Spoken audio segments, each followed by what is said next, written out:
এই ব্যাপারে একটা কথা দ্ব্যর্থহীনভাবে বলতে চাই, আমি কোনো সময় কোনো রাজনৈতিক দলের সাথে জড়িত ছিলাম না।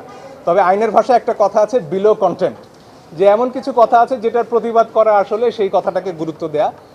এটার ব্যাপারে একটা খুব সুন্দর, যেটাকে মিম বলা হয়, ভেসে বেড়াচ্ছে, যে একজন বলছেন, হার্ভার্ড বিশ্ববিদ্যালয়ে আমি মার্ক জাকারবার্গের সহপাঠী ছিলাম এবং তিনি ছাত্র শিবিরের একজন পদাধিকারী ছিলেন এবং তার মোটিভেশনাল স্পিচ শুনে এতজন সনাতন ধর্মাবলম্বী ধর্মান্তর করেছিলেন। তো আমার মনে হয় এই যুগের তারুণ্য এই প্রশ্নগুলোর, এই কাদা ছোড়াছুরির, এই কাউকে রাজাকার বলা, কাউকে শিবির বলা, কাউকে জামাত বলা, এসবের উত্তর দেওয়ার জন্য যথেষ্ট। আমার দিক থেকে ব্যক্তিগতভাবে এই প্রশ্নের উত্তর দেওয়ারও আমি প্রয়োজন মনে করি না।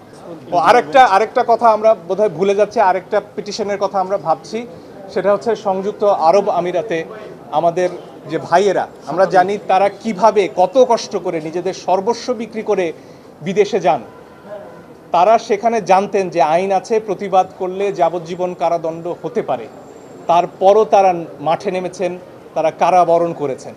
তাদের এই সাহসের প্রতি আমাদের সর্বোচ্চ শ্রদ্ধার কথা যেমন জানাতে চাই, একই সাথে তাদের মুক্তির ব্যাপারে, তাদের ভালো থাকার ব্যাপারে সরকারের যে চূড়ান্ত নীরবতা, সেটার ব্যাপারেও নিন্দা জানাই।